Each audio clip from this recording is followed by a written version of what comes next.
अस्सलामुअलैकुम दोस्तों, मैं हूं तारिक अली और आप देख रहे हैं तारिक इलेक्ट्रिक्स यूट्यूब चैनल। जी दोस्तों, उम्मीद करता हूं आप दोस्त सब ठीक ठाक होंगे।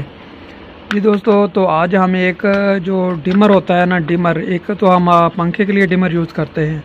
ये एक डिमर है, ये बड़ा बना होता है। इसमें BTA16 एक ट्रांजिस्टर लगा हुआ है। तो ये तकरीबन कम से कम 16 एम्पेयर तक का लोड उठाता है, ये जो ट्रांजिस्टर होता है। तो ये इस पे आप बड़ी चीज़ कोई भी हीटर वगैरह या कोई बड़ी मोटर भी इस पे आप उसके RPM वगैरह इसके काम कर सकते हैं। इससे आप उसको कंट्रोल कर सकते हैं। कोई राड वगैरह है बड़ा, उसकी आप स्पीड वगैरह कम कर सकते हैं।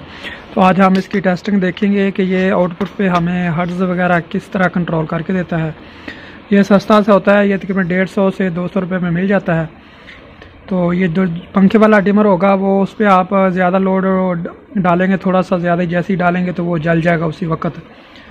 तो ये नहीं जलता, ये इस तरह बना होता है। इसके इस तरफ इनपुट है, ये देखें, और इस तरफ से आउटपुट है, आउटपुट लोड। तो ये फ्यूज़ लगाया हुआ है, अगर इसमें कोई मसला आता है शॉर्ट सर्किट वजह तो ये जल जाएगा। ये वेरिएबल लगी हुई है, इधर इसका वॉल्यूम भी आप लगा सकते हैं, बाहर आपने किसी सर्किट वगैरह में लगाना है तो। ये देख लें इसकी बैक साइड, ये मैं लाहौर से लाया था। ये आपको ऑनलाइन भी बहुत सारी वेबसाइट से मिल जाएगा। तो जी दोस्तों, तो जिन दोस्तों ने हमारे चैनल को सब्सक्राइब नहीं किया, हमारे चैनल को सब्सक्राइब कर दें, और दोस्तों वीडियो को लाइक तो कर दिया करें।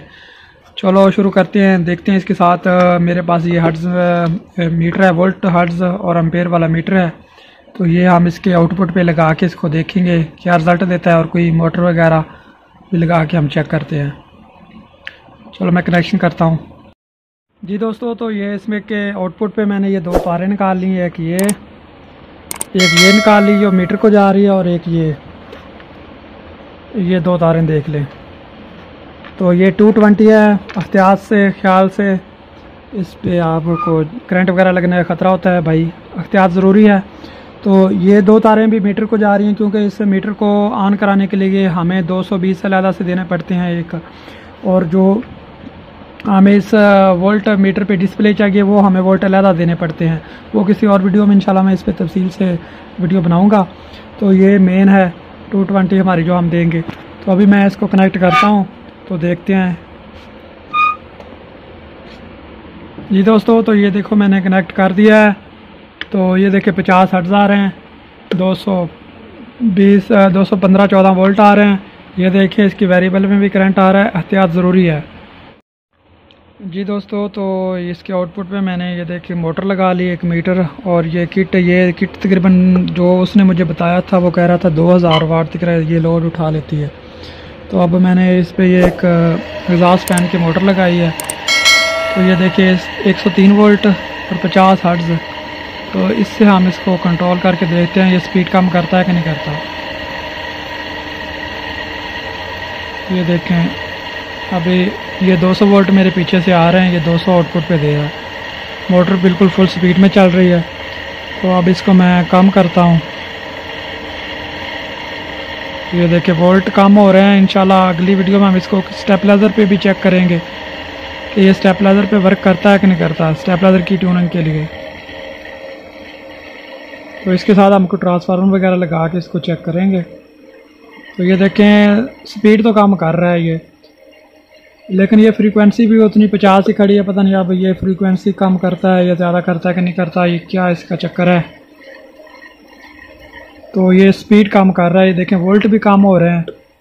अभी ये सही वोल्ट हैं 98, या इसमें कोई मसला है, ये एम्पेयर को कम करता है।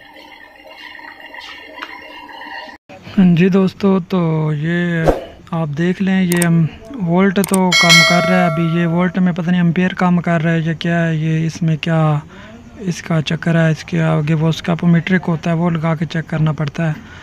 तो ये हर्ट्ज़ मीटर भी है, पता नहीं ये डिजिटल हर्ट्ज़ मीटर है, इस पर ये हर्ट्ज़ कम नहीं हो रहा है। तो ये हम वोल्ट कम हो रहे हैं। अब देखेंगे हम इसको इंशाल्लाह स्टेबलाइज़र पे टेस्ट करके देखेंगे, फिर हमें पता चलेगा ये किस तरह सही काम करता है कि नहीं करता। लेकिन ये डिमर मुश्किल है ये स्टेबलाइज़र पे काम करे। तो फिर भी हम अगली वीडियो में ट्राई करेंगे ज़रूर।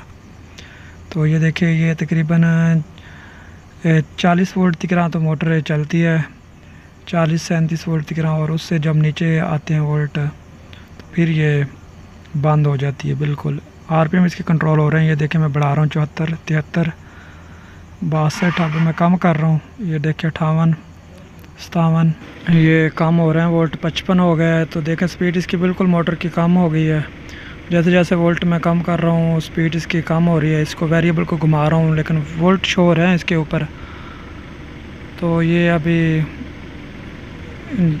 इसका नहीं सही पता ये इसमें किस तरह ये काम करता है इसकी। तो ये देखें ये 41-42 वोल्ट जो आउटपुट पे आते हैं। तो ये मोटर, ये देखें मैं इसको पेचकस से रोक भी रहा हूँ, इसमें ताकत कम हो रही है। तो इस मेरा ख्याल है फिर एम्पेयर इसके कम हो रहे हैं, क्योंकि जब इसकी स्पीड स्लो हो जाती है तो इसमें ताकत बिल्कुल कम हो जाती है इसको।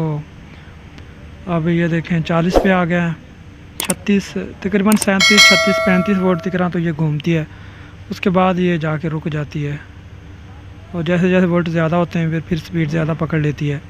मोटर गर्म भी नहीं होती, बिल्कुल ठीक चलती है, लेकिन मोटर आवाज़ करती है थोड़ा सा। तो ये देखिए ये 37 वोल्ट पे रुक गई है। इसी तरह ये बना हुआ है डिमर। अब इसको मैं थोड़ी सी इसकी वेरिएबल घुमाता हूँ, तो ये देखे जैसे ये 40 वोल्ट के करीब पहुँचेगी तो ये दोबारा मोटर चल पड़ेगी। ये देखें, तो ये इसी तरह का बना हुआ है, ये सादा सा डिमर है। तो ये देख लें इसी तरह का होता है। ये मुख्तलिफ़ कंपनियों में बना रही हैं, ये पाकिस्तान में लोकली बन रहा है। तो ये चाइना से भी आ रहे हैं जी दोस्तों। तो इजाज़त दे, मिलते हैं अगली वीडियो में किसी और टॉपिक के साथ। अल्लाह हाफिज़।